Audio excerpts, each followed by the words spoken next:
Hi everyone, welcome back to The Learning Gardener. My name is Pip and today we have got a little bit of maintenance work to do in the garden because we finally had a day of rain where it just was a decent amount of rain all day, and it actually gave the water a chance to soak into the ground, which has meant that almost within half a day things started to put on a huge amount of growth. We've also just coming off the back end of a massive heat wave, so there has been a lot of growth which I want to show you, and we've got a ton of planting to do. I want to try and get all of the plants that I've had sitting on my deck in pots waiting to be planted in the ground or in containers or wherever they need to go so that they can do their thing, because now it is the first day of summer here in Australia and it's time. I'm running late. We all know why. I don't really want to talk about it anymore, but this is a Tromboncino plant. Literally 2 weeks ago when I came home from hospital, and I know this because I checked the video last night, this plant wasn't even touching this pole here on the ladder, and now you can see that it needs some suspension work. We've got multiple secondary strands. There's 2 plants here and it has turned into an absolute beast, and I'm going to have to climb up a ladder and try not to fall to actually suspend this thing up so it can keep growing up and over the arbor. It has been, because I've been home now, so I've been able to stare at this thing and watch it grow. It has been putting on at least a foot of growth every 3 days, and it did not care about the heat that we have. This is the saddest it's actually looked the entire time, and I think it's because it's really humid and the ground is obviously quite moist now. I know that's a horrible word, but there it is.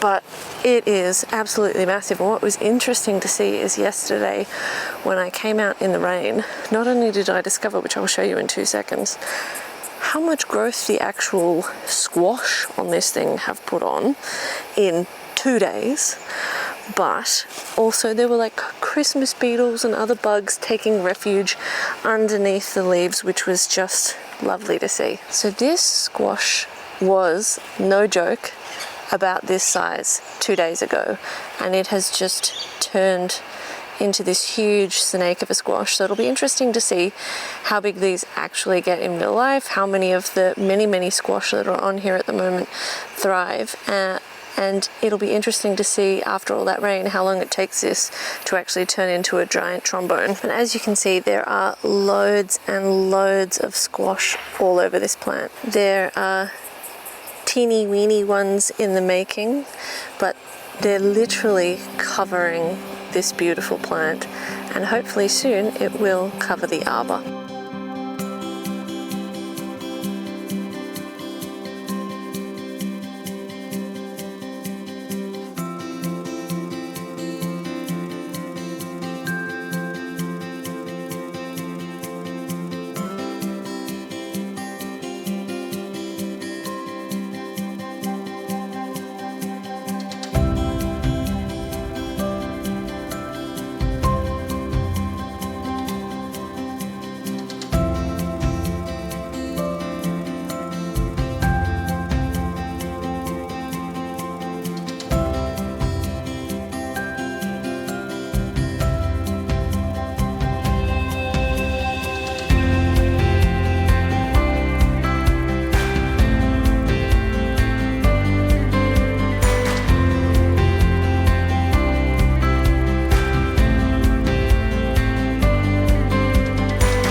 Whilst I've got the ladder out, I'm going to deadhead the climbing roses. These are a Nema climbing rose, and I'm not going to suspend them as yet. They do obviously very much need to be done. When they had blooms on them, the canes were so heavy that they were almost completely obscuring the pathway. I mean, it's not perfect at this moment, but at least you can get through. And apologies for the background noise. We have Airbnb guests, well, I don't, but the neighbours have Airbnb guests that have just emerged and gone into the pool, so I will turn my mic off shortly. And the cicadas are very, very loud today, which is kind of awesome. We've actually been seeing loads of them just as they've emerged from the shells, which is kind of cool. But I do need to suspend these canes and support them better. I can't just put them all on this arbor because otherwise it's going to get no airflow at all, and it's just going to end up with disease problems. So what I've done is I've bought, and I did this before I went to hospital but never got a chance, bought 2 more arbors, one for each set of climbing roses. So basically this is going to be widened. The only problem with that is that in the afternoon, how convenient that there's some rose hips there, this area does end up getting shaded out a little bit, which is unfortunate, but I guess you need somewhere to grow your salad greens, so that'll be my spot, I guess.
All the roses have been dead-headed, and it is absurdly hot and humid after all that rain, even though every bed has been more than well watered in. Almost everything is looking a bit rough and wilted, except for the salvia that look absolutely sensational. So I thought before I retreat inside out of this heat, because it is way too bad to be working outside in this all day, I'm just going to pull the poppies. These were red Flanders poppies and they're pretty much cooked. Some of them keep trying to bloom again, but they've been looking rough since they got neglected while I was in hospital and didn't get enough water, and we came home and they were kind of flopped over, but they did recover a bit, but it's time for them to go. I'm also pruning back the billy buttons while I'm here. They didn't do that well this year, but they did better than last year, so I guess that's really all you can ask for. But I just want to get this beautiful urn a little bit neater and a little bit less ragged looking. The columbines or aqualygias have obviously finished blooming as we enter summer. They're done. They'll come back probably in autumn. They don't always here, but they often do. And And then maybe now the violas and the pansies that are in here will get a little bit of a go. I might plant a couple of annuals that I have up on the deck in here, but we'll see how we go. The planting that we've got to do, I've got some hanging baskets that I want to put on the deck and a whole bunch of things to put in the ground, and so I'll prioritize that, and then if we have some leftovers I might come and fill in the gaps. But it's looking pretty full at the front here, which is the main angle that you see it from as you walk down from the house. It's only really here at the back where there's a couple of little holes, and hopefully, as I said, the pansies and the violas will fill in now and do their thing now that they can actually access some sunlight after all those poppies that were beautiful, absolutely beautiful, but not as impressive as this second year salvia. What I want to clean out is this Washington Dwarf Navel Orange. I sowed a whole stack of poppy seeds around the base of it because I've had nothing but trouble with poppies before, and I swear they all came up. This thing was looking like it was getting drowned in poppies at one point, although again when I was in hospital a lot of them died off, and I think also the ground dried up. Obviously today it's saturated, but that actually meant that the plant seemed to drop all of its fruit. So I think between the competition of the poppies and the lack of care for 2 weeks while I was in Sydney, and now the downpour, the orange tree is not going to do anything. I think it was too much competition, too much stress, and it's time for these poppies to go, seeing as it's not going to be producing fruit. I mean, I'll check it over again later, but I can't see any evidence of fruit other than what has fallen into the bottom of the soil. I might plant some annuals around the base of it just to pretty it up a little bit. The poppies that are squashed onto the side of the pot are quite unpleasant, but they'll degrade over time and we'll be able to rub some of them off, and hopefully soon I'll be able to whip a snipper, so that'll be nice to have everything looking a little bit neater and a little bit tidier again. It's a bit of a shame we're not getting oranges this season, but well, you win some, you lose some. So a few thunderstorms later, we are back, and thankfully it's a little bit cooler. We're going to be planting up this garden bed because most of the plants I have in pots up on the deck are for this area, or they're for the vegetable garden beds. So at the front we've got two flannel flowers, which are an Australian native. They are my favourite flower in the entire world. They literally feel like flannel. They have these beautiful white petals with a little green tip on them when they open, but it's the sensation of them. I've always loved them. These are the perfect flower for a sensory garden, and they go beautifully from that perspective with the lamb's ear in front of them. I am going to nip off the blooms on them. I know a lot of people hate them. They don't really bother me, but they're starting to look a bit scraggly after all the wind and rain we've had in the last 36 hours. The flannel flower should go really nicely with the lamb's ear. They're going to sit up a little bit higher. They can get a little bit scraggly, but they only live for about 3 years, and color-wise that beautiful white should go beautifully with this soft purple bloom and the sort of silvery blue of a lamb's ear foliage.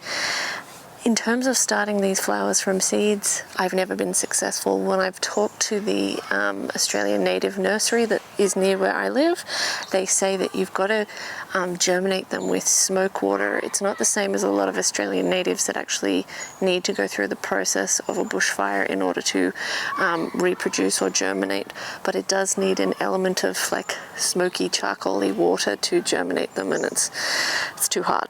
Anyway, so then behind that we've got the purple bud. I keep wanting to call it the budgerigar because my best friend forgets that it's called a buddleia and calls it a budgerigar.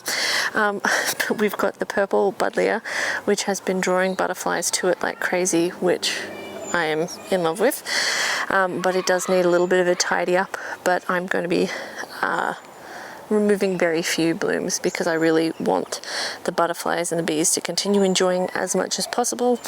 We have a Annabelle hydrangea here, and in between the Annabelle hydrangea and the lamb's ear, I've got two feverfews, which is not a plant I've grown before.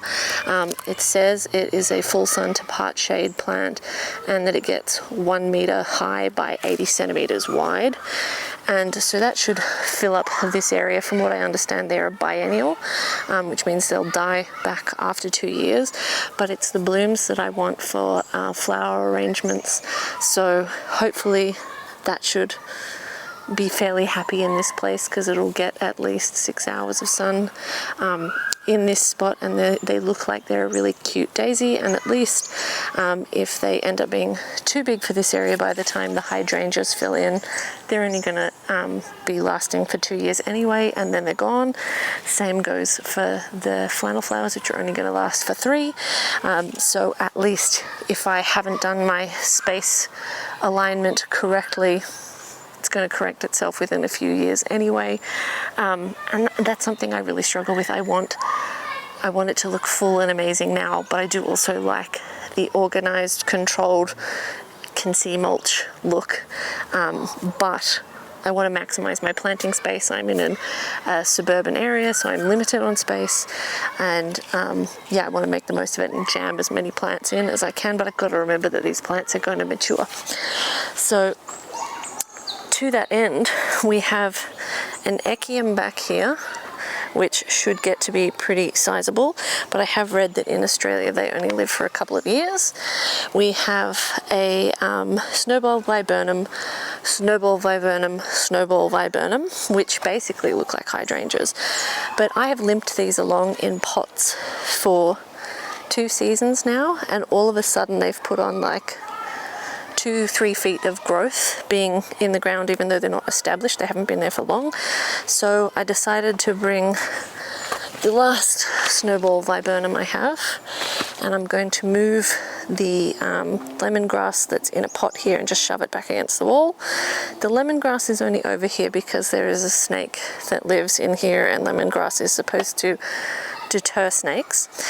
But down the back where it gets much more shade, I've got about 4 or 5 of these lobelia plants. They're just aiming to be ground cover, and hopefully they'll fill in all around here. I do need to do some more work back here. I have the beginnings of my trench that runs down the backyard through here, and it does cut through the back here. And recently we had something like 4 inches of rain in 20 minutes, and the water did rush down and it relocated some of the mulch, which I need to fix. But I think it then, instead of diverting through the garden bed, actually went across and down potentially into the neighbours. So I don't want that to happen. I need to fix that. Problem for another day though. But in front of the snowball viburnums, which will hopefully grow up and not only shield this monstrosity behind me, but also create like a canopy over the bird bath so that they feel safer to go in and drink. But we have also got 3 different types of Aqualigera columbine. This one is a Barlow Black, which is kind of like a very, very, very deep dark purple. This one is a double peat blackberry, which is purple with a white trim. And this one over here is a ruby port. So what I was hoping would happen is that these ones are all summer bloomers. The snowballs, the flannel flowers, and the columbines are all spring. The columbines will also give us potentially a bit of bloom in autumn, so we're trying to get a little bit of interest happening year round. The last thing we're going to be planting in here are these sensational smelling purple salvias called Mirage Violet. I have seen, they look like hummingbirds, but they're not hummingbirds. I'll ask my friend what they're called. Coming up even onto the deck to hover in front of these flowers and feed from them. So it should be amazing. So overall this is basically going to be a purple and white garden. So we've got some white lavender here and purple lavender here. So I'm adding purple color over to this side with the salvia and the lobelia, and adding some more white to this side with the feverfew and the flannel flowers, because this has already got a few pops of purple with the buddleia, the echium and the lavender.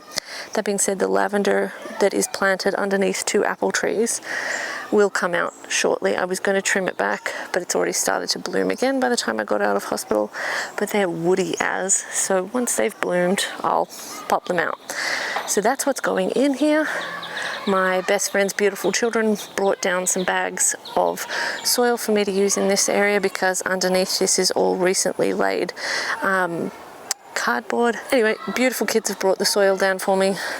Let's get to planting and hopefully get this job done for the day.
The main reason why I'm planting all of these plants in mounds on top of the newspaper and the cardboard that's underneath here is because this area had a wild weed problem, and the particular weeds that it had were the kind that were extremely difficult to get rid of. They essentially act like succulents in that if you drop some as you're trying to remove it from the property, it decides to sprout again, which is super annoying, and it just is prolific in summer. So I'm hoping that the cardboard and the newspaper at least smothers some of the weeds to make my job a little bit easier.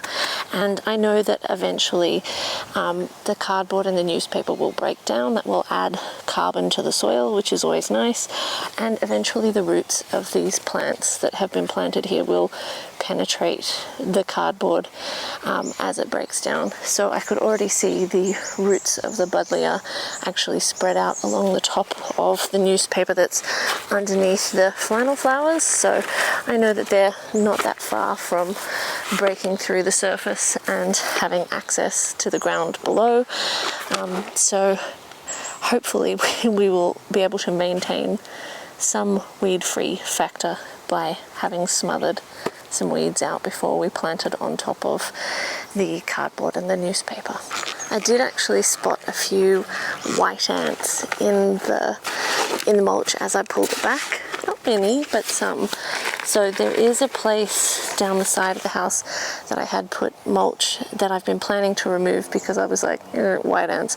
So I might move that up on my list and get that done a little bit sooner. The other thing I'm doing as I plant everything is I'm watering it in with rainwater. We've just had about 7 inches of rain over the last 36 hours, so the ground's already pretty moist, but we did accumulate a lot of rain in the paddling pool that the puppies use.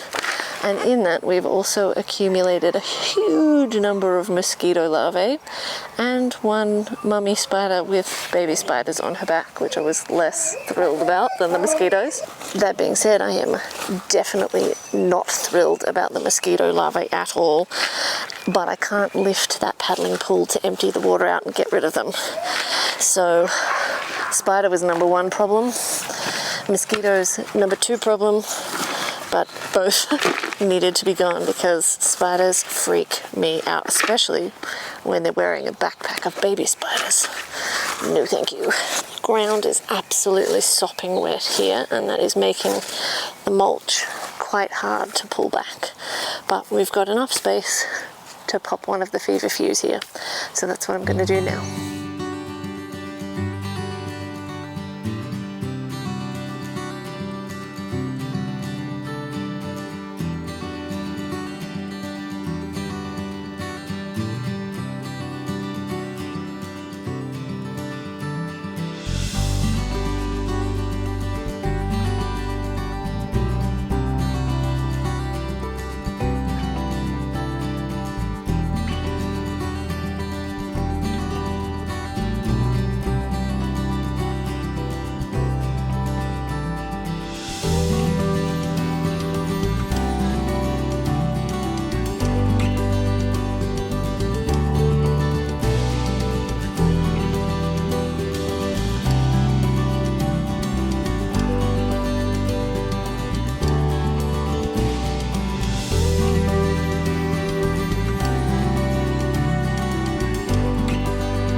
Hopefully you can see the water pooling just here. That tells me that the trenches that I put in for water drainage are not enough after a rain like this, and if I'm not careful I'll lose some of my plants. But for now I'm not going to worry about it. For now I just need to get everything in the ground and think about how I'm going to manage water on this property. And something that I've been doing is adding blood and bone to all the slow release fertilizer packs just to make it easier, so I don't have to get 2 different types of fertilizer out when I'm getting ready to plant something. It's already mixed in there with everything.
just finishing up by planting the lobelia.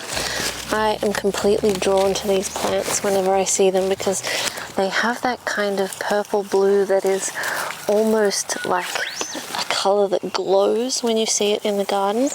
And when it is planted as a ground cover, in my experience, it creates this incredible purple blanket that is just so eye-catching.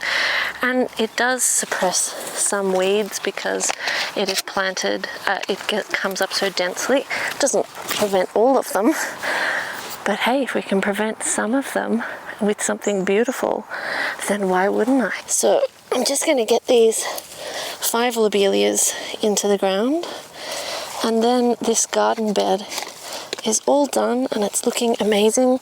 We have a forecast for very hot weather for the next week, full blown straight into summer temps, and at least now the ground is nice and moist, and these plants are going to have enough moisture to hopefully protect them from transplant shock when the heat wave comes. So this is the finished product. It was a really nice job to finally tick off the list. I hope you guys have enjoyed hanging out with us today in the garden as we did a bit of tidy up and got this garden bed planted. Thank you so much for watching, and hopefully we'll see you in the next video.